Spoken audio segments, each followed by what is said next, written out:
साथियों नमस्कार।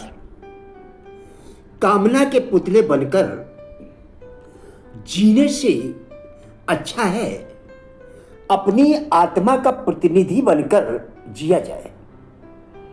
आइए जानते हैं क्यों। मैं राजेंद्र भाटिया आज इसी विषय पर आपके साथ वार्ता करूंगा। एक व्यक्ति अपनी जिज्ञासा लेकर स्वामी राम तीर्थ जी से मिलने पहुंचा और अपनी समस्या बताते हुए कहा कि मैंने लोगों का खूब भला किया, पर किसी ने भी मेरी भलाई का उत्तर नहीं दिया। मुझे जीवन भर उपेक्षा ही मिली। राम तीर्थ जी बोले, मित्र बादलों को देखते हैं, मित्र बादलों को देखते हो, वे एक ही जगह से पानी उठाकर दूसरी जगह गिराते हैं। नदियां कठिनाइयों से गुजरकर लोगों की प्यास बुझाती है। पेड़ दूसरों को छाया और फल देते हैं। धरती सारा बोझ सहन कर लोगों के जीवन में खुशियां लाती है। इनका किसने क्या भला कर दिया? फिर भी वे दूसरों का भला करना नहीं छोड़ते। बदले की भावना से किया गया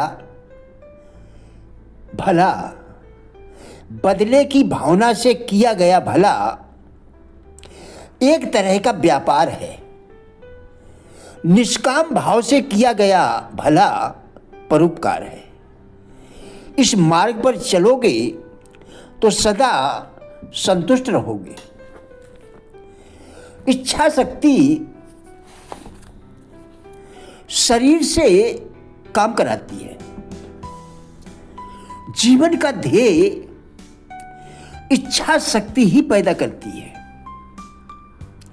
किसी भी कार्य के लिए साहस और विशेषता प्रेरक बल मिल जाए,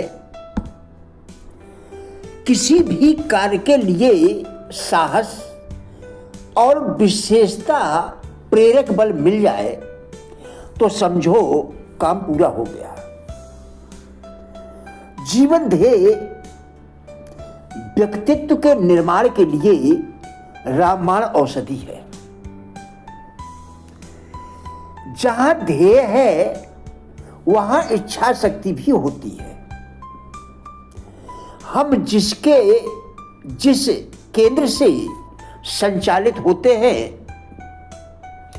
वही हमें परिभाषित करता है। जब मनुष्य कामना को अपना एक मात्र आधार बना लेता है तब उसे यह बोध नहीं हो पाता कि उसका जीवन लक्ष्य क्या है। भीतर की तड़पन ही सही दिशा दिखाने में समर्थ होती है, परंतु यदि उसी को भुला दिया जाए तो इससे बड़ा दुर्भाग्य क्या होगा। यदि उसी को भुला दिया जाए तो इससे बड़ा दुर्भाग्य क्या होगा। कामना के पुतले बनकर जीने से अच्छा है अपनी आत्मा का प्रतिनिधि बनकर जिया जाए। ऐसा करने वाले धन्य होते हैं तथा उनका जीवन पूर्णता की प्राप्ति हेतु बढ़ चलता है।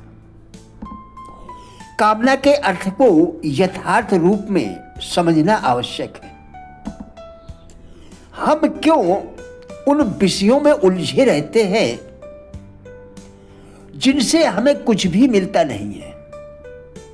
हमारा दृष्टिकोण असंख्य पुरुषों की तरह है, सत्य के स्थान पर संसार की क्रियाकलापों में ही रमा बसा रहता है।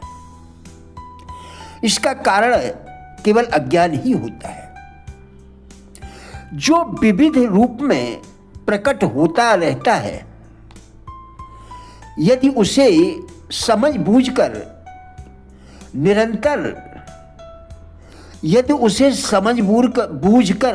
निरस्त अर्थात खारिज कर दिया जाए तो अद्भुत सौभाग्य के दर्शन हो सकते हैं।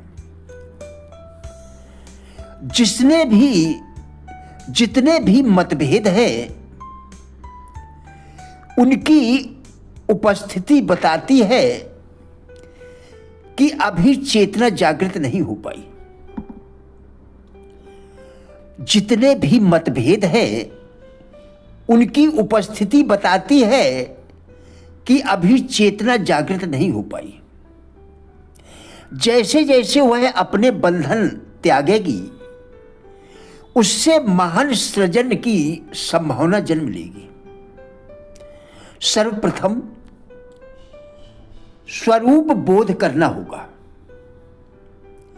तदुपरांत आत्म प्रेरणा द्वारा चालित समस्त क्रिया व्यवहार स्वतः ही होने लगेगा। मनुष्य की मुक्ति इसी में निहित है, क्योंकि अपनी वृत्तियों को अंतर्मुखी किए बिना भ्रम जाल बना रहता है। हम जिन भी चीजों से जुड़े हुए हैं, वे हम पर विस्तृत प्रभाव डालती रहती है। ऐसे में चिंता, उद्वेग अर्थात मन या चित्त की व्याकुलता, घबराहट, बेचैनी, आवेश भी तेज गति से अपना प्रभाव मानसिक स्थिति पर बनाए रखेंगे। यहां पर किसी उच्च सत्ता का सानिध्य हमें चाहिए होता है।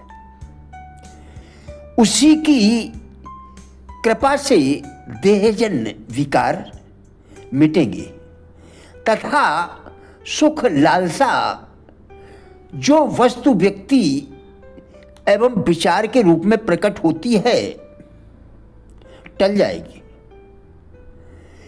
यह स्थिति आश्चर्यजनक है तथा इससे हमारा कायाकल्प होता जाएगा।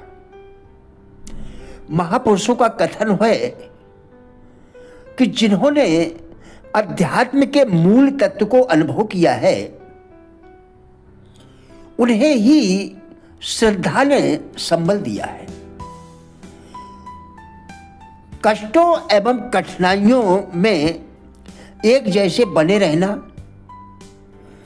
एवं अपने पथ से विचलित नहीं होने की आदत बना ले, पर उन्नति और सफलता